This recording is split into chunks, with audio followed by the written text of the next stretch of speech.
আসসালামু আলাইকুম সুপ্রিয় শিক্ষার্থীরা, আশা করছি তোমরা ভালো আছো, সুস্থ এবং নিরাপদে আছো। আমিও ভালো আছি। আজকের নবম দশম শ্রেণীর গার্হস্থ্য বিজ্ঞান অনলাইন ক্লাসে সবাইকে সুস্বাগতম জানাচ্ছি। মাঝে বেশ কিছুদিন তোমাদের অনলাইন ক্লাস বন্ধ থাকার কারণে বেশ অনেকদিন তোমাদের সাথে দেখা হয়নি, তো আবার নতুন করে ক্লাস শুরু হয়েছে, তোমাদের সাথে দেখা হবে। তো আজকে আমরা পড়ব গার্হস্থ্য বিজ্ঞান পাঠ্য বইয়ের পঞ্চম অধ্যায়। পঞ্চম অধ্যায়ে আছে গৃহের অভ্যন্তরীণ সজ্জা। তোমরা সবাই জানো যে একটা গৃহের দুইটা অংশ থাকে, একটা হচ্ছে অভ্যন্তরীণ অংশ আর একটা হচ্ছে বহিরাঙ্গন বা বহিরাংশ। তো গৃহের বাইরের যে অংশটা, অর্থাৎ তোমার বিভিন্ন ধরনের কক্ষ, বারান্দা, এগুলার বাইরে যে অংশ, সেটাকে সাধারণত বহিরাঙ্গন বা বহিরাংশ বলা হয়।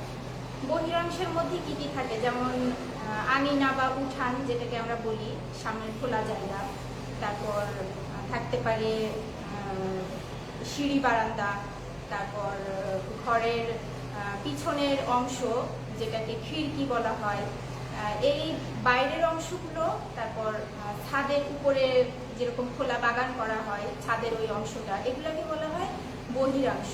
আর ঘরের অভ্যন্তরীণ অংশ বা ঘরের ভিতরের যে অংশ, ভিতরের যে ডেকোরেশন বা সজ্জা, সেটাকে বলা হয় অভ্যন্তরীণ সজ্জা। তো আজকে আমরা গৃহের এই অভ্যন্তরীণ অংশের সজ্জা বা অভ্যন্তরীণ অংশকে কিভাবে সাজানো যায় সে সম্পর্কে আমরা জানব। তো গৃহের অভ্যন্তরীণ অংশে সাজানোর জন্য প্রথমে আমাদের যে জিনিসটার কথা মাথায় আসে সেটা হচ্ছে আসবাবপত্র। সেটা কি? আসবাবপত্র। আসবাবপত্র ছাড়া কিন্তু আসলে গৃহ সাজানো যায় না। এই আসবাবপত্র ছাড়া কিন্তু গৃহ যত যা কিছু দিয়েই তুমি সাজাও, সেটা কিন্তু আসলে অসম্পূর্ণ থেকে যায়। কারণ আসবাবের মাধ্যমে কিন্তু আমাদের দৈনন্দিন জীবনের বিভিন্ন প্রয়োজন, বিভিন্ন কাজকর্ম আমরা করে থাকি এবং বিভিন্ন প্রয়োজন মিটিয়ে থাকি। তো সেজন্য গৃহ সাজানোর জন্য প্রথমেই যে জিনিসটা আমাদের প্রয়োজন সেটা হচ্ছে আসবাবপত্র। তো এই আসবাবপত্র যেহেতু গৃহ সজ্জার জন্য প্রয়োজন, তো এই আসবাবপত্র কিন্তু ইচ্ছা মতো এলোপাথারিভাবে গৃহের মধ্যে রাখলেই কিন্তু গৃহের সৌন্দর্য বাড়ে না বা প্রয়োজনীয় কাজও কিন্তু করা যায় না, এবং যে প্রয়োজনে আসবাবপত্র আনা হয়েছে সেই প্রয়োজনও কিন্তু মেটানো সম্ভব হয় না। আবার আসবাবপত্র কেনার সময়ও কিন্তু যদি আমরা কোনো পরিকল্পনা না করি, ইচ্ছামতো যদি আসবাবপত্র কিনে ফেলি, তাহলে কি সেটা দেখা যায় যে ঘরের আনার পর বা ঘরে রাখার পর ঘরের সৌন্দর্য বৃদ্ধি করার বদলে কিন্তু আরো ঘরের সৌন্দর্যটাকে নষ্ট করে দিতে পারে। এজন্য আমাদের এই আসবাবপত্র নির্বাচন করার আগে আমাদের কিছু জিনিস বিবেচনা করতে হবে বা খেয়াল রাখতে হবে। তো তোমাদের পাঠ্য বইয়ে দেখো, এটা হচ্ছে পঞ্চম অধ্যায় 34 পৃষ্ঠা। এখানে আসবাবপত্র নির্বাচনের বিবেচ্য কিছু বিষয় দেয়া আছে, অর্থাৎ যখন আমরা গৃহ সজ্জার জন্য আসবাবপত্র নির্বাচন করব, তখন আমাদের কিছু জিনিস বা কিছু বিষয় বিবেচনা করতে হবে বা মাথায় রাখতে হবে। তাহলে কি আমাদের গৃহটাকে আমরা অনেক সুন্দর রুচিসম্মতভাবে সাজাতে পারি। তো এখানে প্রথমেই আছে প্রয়োজনীয়তা।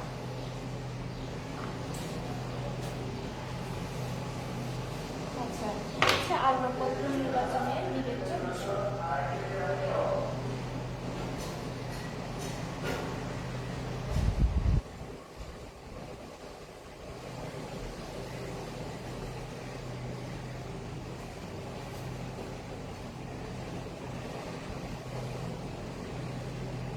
আসবাবপত্র নির্বাচনের বিবেচ্য বিষয়।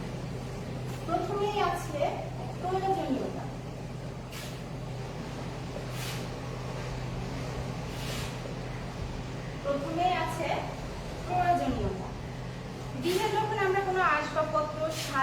বা গৃহের সাজানোর জন্য যখন কোনো আসবাবপত্র আমরা ক্রয় করতে যাব বা কিনতে যাব, সেক্ষেত্রে আমাদের প্রথমেই যে জিনিসটা মনে রাখতে হবে সেটা হচ্ছে ওই আসবাবপত্রটা আসলে আমার কতটুকু প্রয়োজন। অনেক সময় দেখা যায় যে গৃহে প্রচুর আসবাবপত্র আছে, নতুন কোনো আসবাবের আসলে দরকার নাই, কিন্তু হয়তোবা মার্কেটে গেলে একটা আসবাব খুব পছন্দ হলো, একটা ড্রেসিং টেবিল খুব পছন্দ হলো, সেটা কিনে নিয়ে চলে আসছে, কিন্তু দেখা যাচ্ছে গৃহে সাজানোর সময় দেখা যাচ্ছে যে ওটা হয়তোবা রাখার জায়গা নাই, অথবা আরো একটা ড্রেসিং টেবিল তোমার আছে, সেটার পাশে রাখলে কিন্তু ঘরের সৌন্দর্য আসলে নষ্ট হবে। কিন্তু গৃহে আমরা আসবাবপত্র আনি বা সাজাই কি কারণে? গৃহের সৌন্দর্য বৃদ্ধির জন্য। তো ঠিক এরকমই কোনো আসবাবপত্র যখন আমরা ক্রয় করব বা নির্বাচন করব, তখন আমাদের খেয়াল রাখতে হবে যে ওই আসবাবটা আসলে আমার গৃহের জন্য প্রয়োজন কিনা বা আমার প্রয়োজন কিনা। আবার এটাও খেয়াল রাখতে হবে যে যে আসবাবটা আমি কিনছি সেটা আমার প্রয়োজন মেটাতে সক্ষম কিনা। দেখা যাচ্ছে এমন একটা আসবাব আমি কিনে নিয়ে আসলাম যেটা দেখতে অনেক সুন্দর, কিন্তু আমার প্রয়োজন সেটা দিয়ে আমি প্রয়োজন মেটাতে পারছি না, তখন কিন্তু আসলে ওই আসবাবটা মূল্যহীন হয়ে পড়ে। এই জন্য আমাদের প্রথমেই খেয়াল রাখতে হবে যে আসবাবটা আমাদের প্রয়োজন কিনা এবং প্রয়োজনীয়তার কথা বিবেচনা করে আমাদের আসবাব নির্বাচন করতে হবে। এরপর আছে পরিবারের আয়।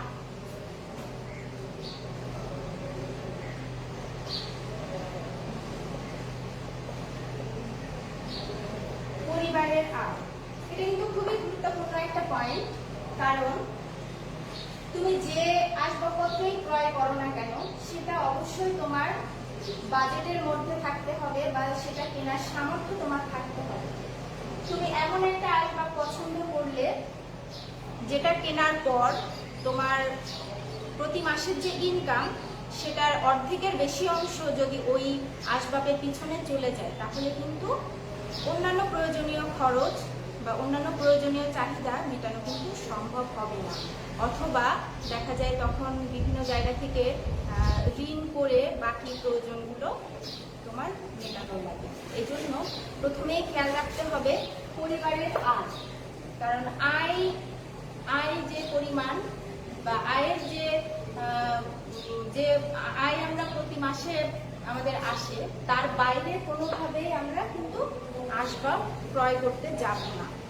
পরিবারের যে আয় তার মধ্যে সঙ্গতি রেখে অন্যান্য প্রয়োজন মিটিয়ে তারপর আমরা কিন্তু আসবাবপত্র নির্বাচন করব। এক্ষেত্রে দেখা যায় যে আয়ের সাথে সামঞ্জস্য রেখে যদি আসবাবপত্র নির্বাচন করা হয় তাহলে কিন্তু সেটা সামাজিকভাবেও বেশ গ্রহণযোগ্য হয়, আবার কিন্তু সেটা গৃহের মধ্যে সৌন্দর্য বৃদ্ধি করে। এরপর যেটা খেয়াল রাখতে হবে সেটা হচ্ছে আসবাবের মূল্য। 3 নাম্বার হচ্ছে আসবাবের মূল্য।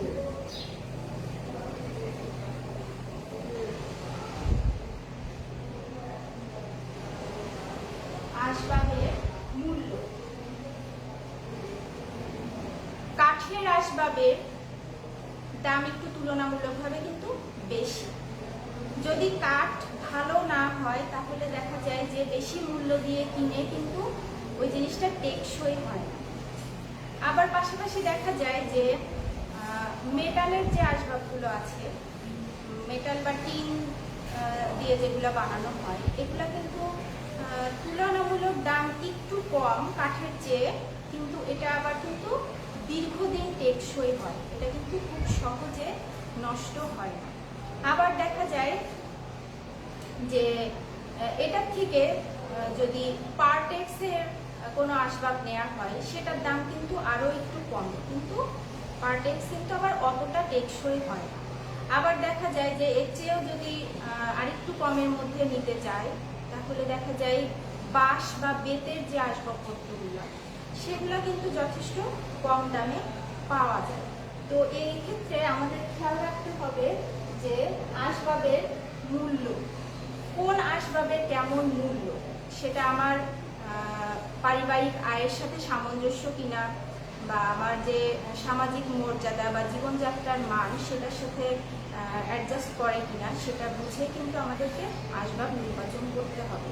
যদি বেশি দামি আসবাবপত্র ক্রয় করা সম্ভব না হয়, সেক্ষেত্রে আমরা যদি বাঁশ বেতের আসবাবপত্র দিয়ে গৃহসজ্জা করি তাহলে কিন্তু সেটা আসলে দেখতে অনেক ভালো লাগে এবং দামেও কমে পাওয়া যায়। আবার এটা আমাদের কিন্তু দেশীয় একটা ঐতিহ্যের পরিচয়। তো আমাদের খেয়াল রাখতে হবে যে আসবাবের মূল্যটা কেমন, সেটার উপর নির্ভর করে আমাদের আসবাব নির্বাচন করতে হবে। এরপর আছে আরাম।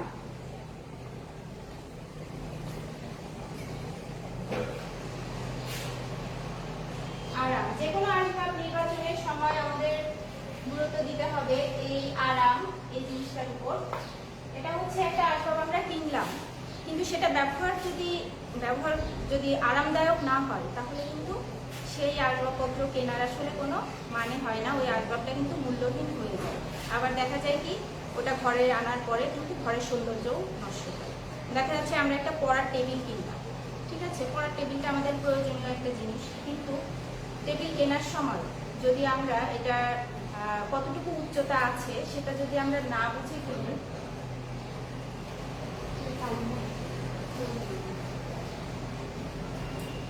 যে টেবিলের উচ্চতা যদি আমরা ঠিকভাবে দেখে না কিনি, দেখা যাচ্ছে যে বাচ্চাদের পড়ার জন্য কিন্তু টেবিলের উচ্চতা একটু কম, আবার দেখা যাচ্ছে যে প্রাপ্তবয়স্ক যারা তাদের পড়ার জন্য কিন্তু আবার টেবিলের উচ্চতা একটু বেশি।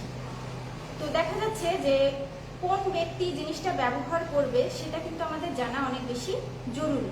কারণ দেখা যাচ্ছে ছোট একটা বাচ্চার পড়ার জন্য আমরা একটা টেবিল কিনলাম যদি বয়স্কদের মাপে, তাহলে কিন্তু ওই টেবিলটা ওই বাচ্চা কিন্তু ব্যবহার করতে পারবে না, বা ওটাতে বসে কিন্তু সে আরামদায়কভাবে পড়তে পারবে না, তার হচ্ছে দাঁড়িয়ে পড়তে হবে ওটার সাথে অ্যাডজাস্ট করতে গেলে। আবার দেখা যায় প্রাপ্তবয়স্কের জন্য যদি কোনো নিচু টেবিল কেনা হয় তাহলে কিন্তু তাকে এইভাবে ঝুঁকে পড়ে পড়তে হবে, এতে কিন্তু সে আরাম পাবে না। আবার দেখা যাচ্ছে যে কিছু কিছু জিনিস অনেক সময় দেখা যায় যে রান্নাঘরের বিভিন্ন তাক তৈরি করা হয় জিনিসপত্র রাখার জন্য। এই তাকের উচ্চতা যদি অনেক বেশি হয় সেক্ষেত্রে কিন্তু দেখা যায় যে ছোট টুল ব্যবহার করে উপরে জিনিসপত্র রাখতে বা নামাতে কিন্তু আসলে অনেক কষ্ট হয়ে যায়, এটা কিন্তু আরামদায়ক হয় না। তো এজন্য আসবাবপত্র ক্রয়ের আগে আমাদের অবশ্যই মাথায় রাখতে হবে যে জিনিসটা বা আসবাবটা ব্যবহার করে আমরা কতটুকু আরাম পাবো, আরামদায়ক হবে কিনা। এরপরে আছে উপযোগিতা।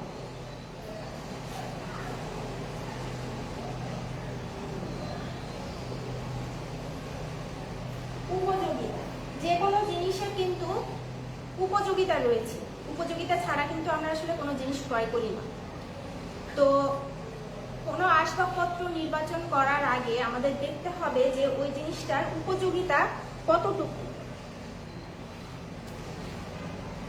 শোবার ঘরে যেরকম খাট, চৌকি, এটার উপযোগিতা বেশি। বসার ঘরে হচ্ছে সোফা, চেয়ার, এগুলোর উপযোগিতা বেশি। রান্নাঘরে যেরকম রান্নার সরঞ্জামের উপযোগিতা বেশি। তো এরকম কিন্তু এক একটা জিনিসের এক এক জায়গায় উপযোগিতা বেশি। যদি আমরা বেডরুমের মধ্যে ফ্রিজ রাখি তাহলে কিন্তু সেটা আমাদের আসলে প্রয়োজন মেটাতে কিন্তু আমাদের সমস্যা হবে, কারণ ফ্রিজটা আমাদের রাখা দরকার ডাইনিং রুমের সাথে অথবা কিচেন রুমের কাছাকাছি, কারণ ফ্রিজে যে জিনিসপত্র রাখা হয় বা বের করা হয় সেটার সাথে কিন্তু ডাইনিং রুম এবং কিচেন রুমের কাজকর্মের সাথে জড়িত। ঠিক এইভাবে যদি আমরা হচ্ছে সোফা রাখি বেডরুমের মধ্যে তাহলে দেখা যায় সোফায় আমরা গেস্ট আসলে তাদেরকে বসতে দিই, কিন্তু বেডরুমের মধ্যে যদি গেস্ট এসে বসে থাকে সেটা কিন্তু আসলে অনেক সমস্যা বা অনেক বিরক্তিকর একটা ব্যাপার হয়ে যায়। এজন্য আমাদের খেয়াল করতে হবে যে কোন আসবাবের উপযোগিতা কোথায়, সেটা বুঝে আমাদেরকে আসবাব নির্বাচন করতে হবে। এরপরে আছে রুচি ও পছন্দ।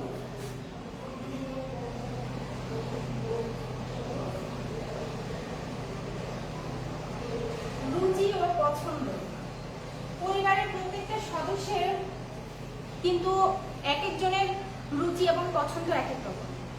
তো এক্ষেত্রে দেখা যায় যে আসবাব ক্রয়ের আগে পরিবারের সদস্যদের রুচি এবং পছন্দ এই বিষয়টিকে অবশ্যই প্রাধান্য দেওয়া উচিত, কারণ পরিবারের সদস্যরাই কিন্তু আসবাবগুলো ব্যবহার করবে। কাজে তাদের রুচি এবং পছন্দ অনুযায়ী যদি আসবাবগুলো না হয় তাহলে কিন্তু আসলে এটা সঠিকভাবে আসলে প্রয়োজন মেটাতে সক্ষম হয় না। আবার দেখা যায় যে ঘরে আমরা এমন কিছু আসবাবপত্র আমদানি করলাম যেটা আসলে দেখতে ভালো লাগছে না বা ঘরের সৌন্দর্য নষ্ট করছে।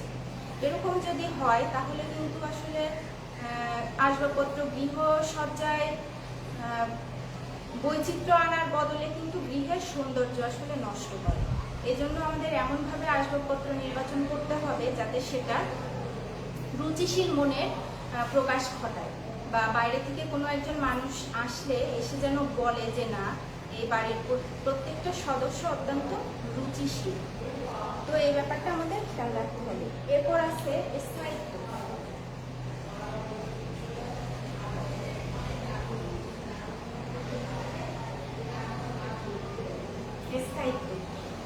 অনেক সময় দেখা যায় যে অনেক জাঁকজমক, দেখতে খুবই সুন্দর আসবাবপত্র, কিন্তু সেটা আনার পরে দেখা যায় যে খুব বেশি দিন টেকসই হয় না, অর্থাৎ স্থায়িত্ব কম, খুব দ্রুত সেটা নষ্ট হয়ে যায়। তো এক্ষেত্রে আমাদের আসবাবপত্র ক্রয়ের আগে অবশ্যই আমাদের খেয়াল রাখতে হবে যে ওই আসবাবের স্থায়িত্ব কেমন, কারণ দেখা যায় যে বারবার আসলে আসবাবপত্র চেঞ্জ করা কিন্তু সব পরিবারের ক্ষেত্রে সম্ভব হয়ে ওঠে না। এক্ষেত্রে যদি আমরা আগেই যাচাই বাছাই করে দেখি যে আসলে কোন আসবাবের স্থায়িত্ব কেমন, তাহলে কিন্তু আমাদের বারবার আসবাবপত্র পরিবর্তন করা লাগে না এবং সেটা ঘরের সৌন্দর্যও অনেক গুণ বৃদ্ধি করে। এরপর আছে জীবনযাত্রার মান।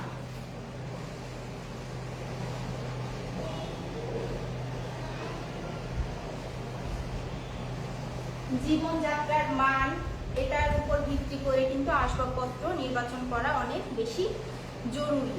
কারণ দেখা যায় যে উচ্চবিত্ত পরিবার বা দেখা যাচ্ছে যে যদি পরিবারের প্রধান কর্তার এমন চাকরি হয় যেটার জন্য বাসায় অনেক বেশি লোকজনের যাতায়াত থাকে বা অনেক বেশি গেস্ট সবসময় আসতে থাকে, তাহলে সেক্ষেত্রে কিন্তু বড় ড্রয়িং রুম, সোফা, চেয়ার এগুলা কিন্তু বেশি প্রয়োজন হয়।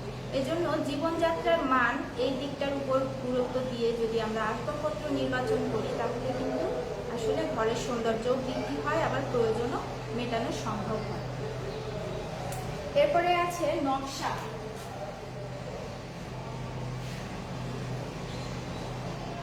নকশা সর্বোপরি এটা কিন্তু খুবই গুরুত্বপূর্ণ একটা পয়েন্ট। আমরা এই জিনিসটা কিন্তু আসলে সবাই অনেক বেশি গুরুত্ব দেই যে আমরা যে আসবাবপত্রটা নির্বাচন করছি সেটা কেমন নকশা। আমরা আসলে অনেক জাঁকজমকপূর্ণ নকশা অনেকেই পছন্দ করি, আবার অনেকে খুব হালকা সাদাসিধা নকশা পছন্দ করি। এক্ষেত্রে যে জিনিসটা মাথায় রাখতে হবে সেটা হচ্ছে যে জাঁকজমকপূর্ণ ভারী নকশা দেখতে কিন্তু সুন্দর, কিন্তু এটা পরিষ্কার করা বা রক্ষণাবেক্ষণ করা কিন্তু যথেষ্ট কঠিন ব্যাপার।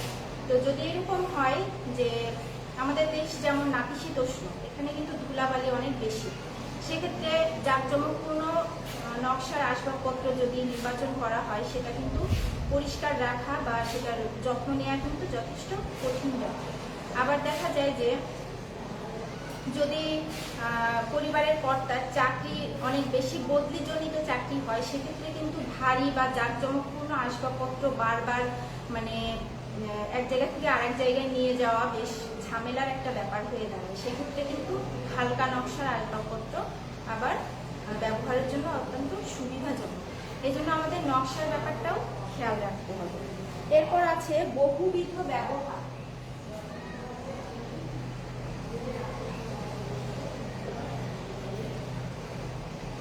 বহুবিধ ব্যবহার, ইদানিং আমরা দেখি যে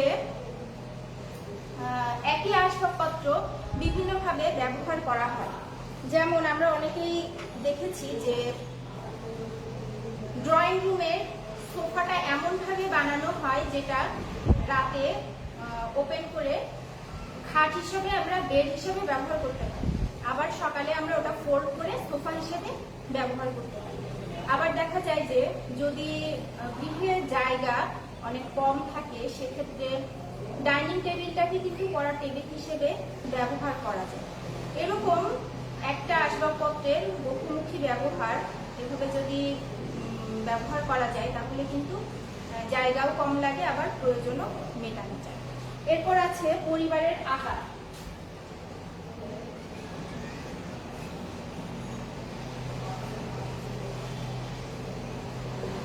পরিবারের আকার, এক একটা পরিবারের কিন্তু সদস্য সংখ্যা এক এক রকম হয়। তো দেখা যাচ্ছে পরিবারের আকার যদি বড় হয় তাহলে সেক্ষেত্রে নমনীয় বা বহুমুখী আসবাবপত্রের ব্যবহার রাখা অত্যন্ত গুরুত্বপূর্ণ।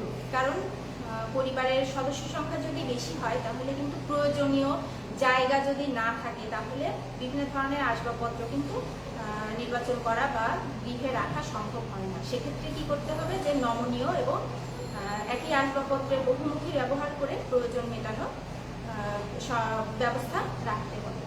এরপর আছে চাকরির প্রকৃতি।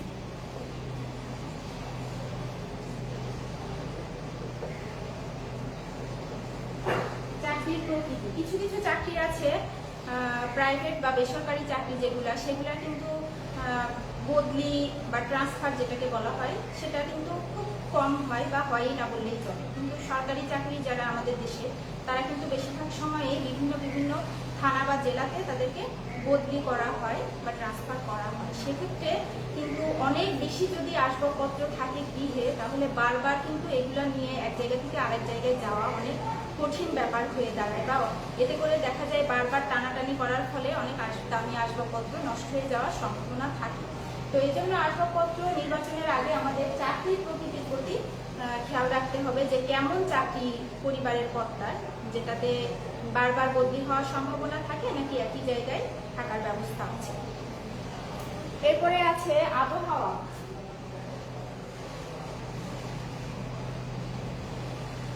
আবহাওয়া, এক এক দেশের আবহাওয়া কিন্তু এক এক রকম এবং সেটার উপর নির্ভর করে কিন্তু প্রয়োজনীয় আসবাবপত্র নির্বাচন করতে হয়।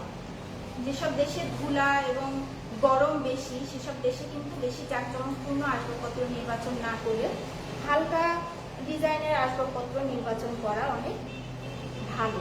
এক্ষেত্রে দেখা যায় যত্ন নেওয়া সহজ হয়। এরপর আছে যত্ন। আসবাবপত্র কিন্তু গৃহে এনে রাখলেই হয় না, ব্যবহার করলেই হয় না, সেটা কিন্তু সঠিকভাবে যত্ন নিতে হয়। যদি এরকম হয় যে বাসায় ছোট বাচ্চা আছে বা বাসায় ছোট সদস্যরা থাকলে দেখা যায় যে আসবাবপত্র যত্ন নেওয়া অনেক কঠিন হয়ে দাঁড়ায়। কারণ আসলে যতই পরিষ্কার রাখা হোক তারা না বুঝে আবার সেটা নোংরা করে ফেলে। আবার দেখা যাচ্ছে যে বেশি ধুলাবালির জায়গা হলে সেক্ষেত্রেও কিন্তু আসবাবপত্রের যত্ন নেওয়া কঠিন ব্যাপার। তো আসবাবপত্রের যত্ন এবং রক্ষণাবেক্ষণের উপরই কিন্তু আসলে আসবাবপত্রের স্থায়িত্ব বা টেকসই জিনিসটা নির্ভর করে। তো এই যত্নের বিষয়টিকে বিবেচনা করে কিন্তু আসবাবপত্র নির্বাচন করতে হবে। এরপরে সর্বশেষ যেটা আছে সেটা হচ্ছে কক্ষের আকার ও আয়তন।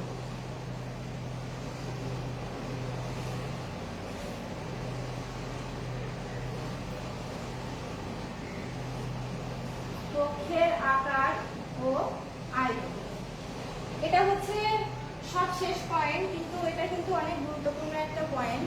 কক্ষের আকার আয়তনের সাথে সামঞ্জস্য রেখে যদি আমরা আসবাবপত্র নির্বাচন না করি তাহলে কিন্তু সেই আসবাবপত্র ঘরের সৌন্দর্য বৃদ্ধির বদলে কিন্তু সৌন্দর্য আরো নষ্ট করবে, প্রয়োজনীয় কাজকর্মে বাধা সৃষ্টি করবে এবং বিভিন্ন ধরনের সমস্যার সৃষ্টি হবে। কিন্তু কক্ষের আকার এবং আয়তন অনুযায়ী যদি আমরা আসবাবপত্র নির্বাচন করি তাহলে সেটা কিন্তু আমাদের রুচিশীল মনের পরিচয় দিবে এবং আমাদের প্রয়োজনীয় চাহিদা বা কাজকর্মগুলো আমরা সঠিকভাবে করতে পারব। তো প্রিয় শিক্ষার্থীরা, আজকে আমরা অভ্যন্তরীণ গৃহসজ্জার আসবাবপত্র বিন্যাসের যে বিবেচ্য বিষয় বা যেসব বিষয়গুলো বিবেচনা রাখা প্রয়োজন সেগুলো সম্পর্কে আমরা জানলাম। আশা করি তোমরা বাসায় যখন আসবাবপত্র নির্বাচন করবে তখন তোমরা এই বিষয়গুলো বিবেচনা করবে, তাহলে দেখা যাবে আসবাবপত্র গৃহের মধ্যে আনার পরে বা সাজানোর পরে গৃহের সৌন্দর্য কিন্তু অনেক বৃদ্ধি পেয়ে যাবে। তো প্রিয় শিক্ষার্থীরা, আজকের মতো শেষ করছি। সবাইকে ধন্যবাদ। সবাই ভালো থাকবে, সুস্থ থাকবে এই কামনায় শেষ করছি। আল্লাহ হাফেজ।